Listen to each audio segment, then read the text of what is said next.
The Chinese technician who couldn't be poached even for an astronomical $100 million is shattering the global talent market myth that money can solve everything. Why is it that the Western market logic, where enough money can buy away top technical talent, fails completely here? In the summer of 2019, a group of unusual visitors arrived at the workshop of the Shenyang Liming Aero-Engine Factory, a headhunting team from a top American aerospace company. The offer they brought was enough to tempt almost any technical talent in the world at the time: an annual salary of $10 million, a luxury hillside mansion in Los Angeles, U.S. green cards for the whole family, and spots for their children in elite private schools. All calculated, it was equivalent to packaging 10 years of income into one deal, with a total value exceeding $100 million.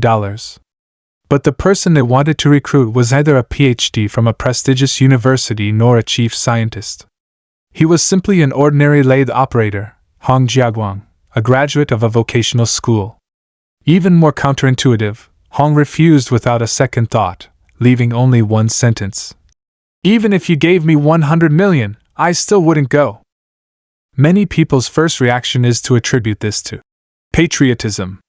But behind it lies a much harder core technical truth. What the Americans wanted to buy was not really a worker, but a living error correction system. Hong's unique skill lies in machining the diamond rollers used for aircraft engine blades. He can control machining error within 0.002 millimeters, roughly 1/30th the diameter of a human hair. At that level of precision, even the most advanced imported CNC machines cannot guarantee perfectly stable compliance every single time. His muscle memory is what makes up the difference. What's even more striking is that, even if he wanted to sell this skill, he couldn't. Because it is not a portable technology package that can simply be taken elsewhere.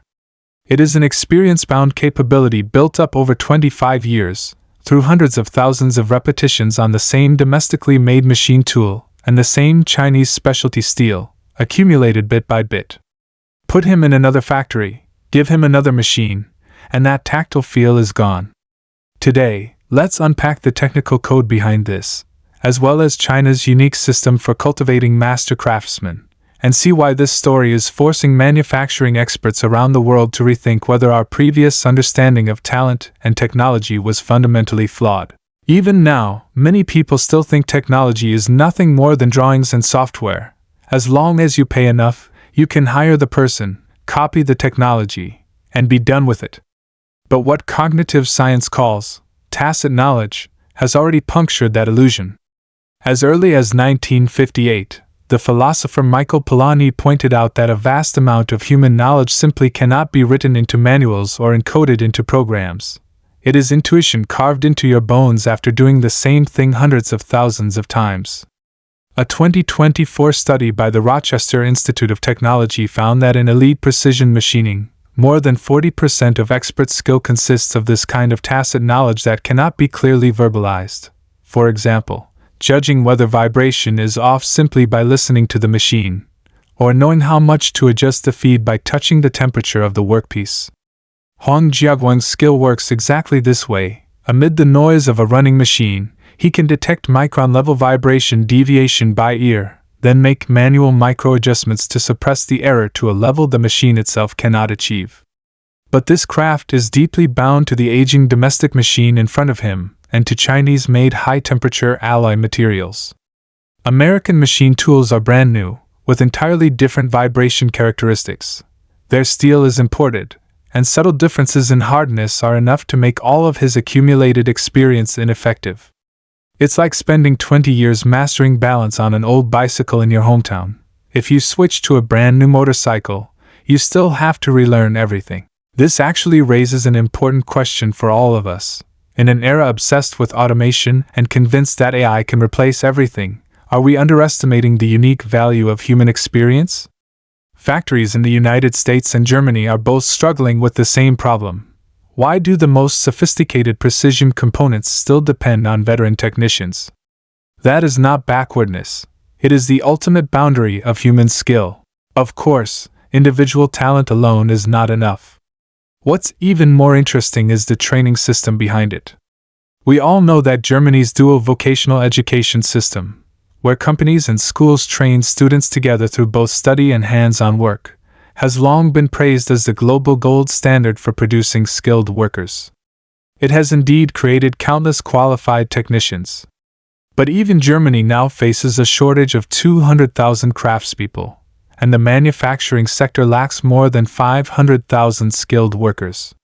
The United States is in an even more extreme situation.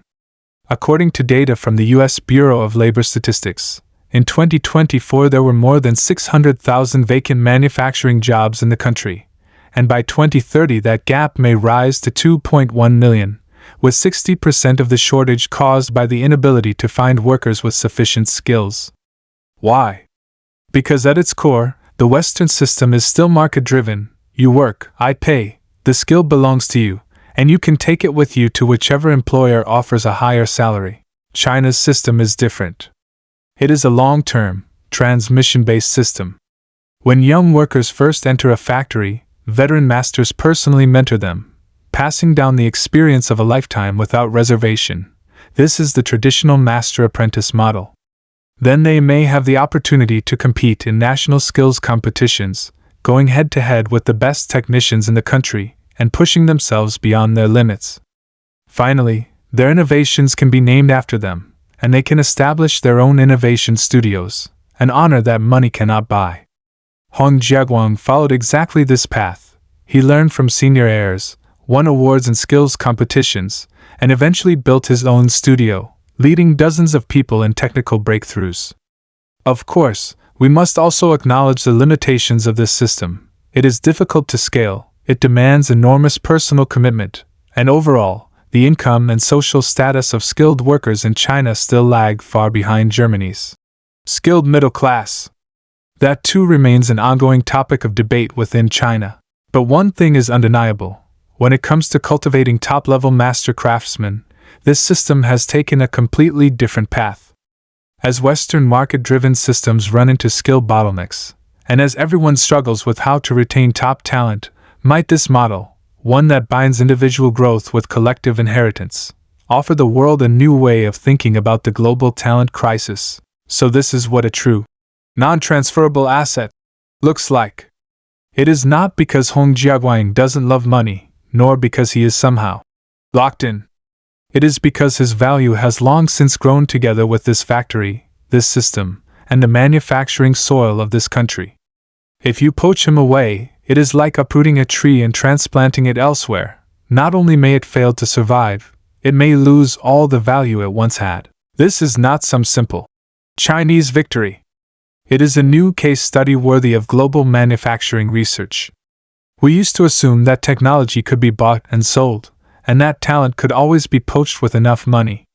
But Jiaguang's story tells us that at the very highest level, true core competitiveness lies in things that money cannot buy and cannot carry away, things formed through the long accumulation of a person and an environment together, creating a unique and irreplaceable value.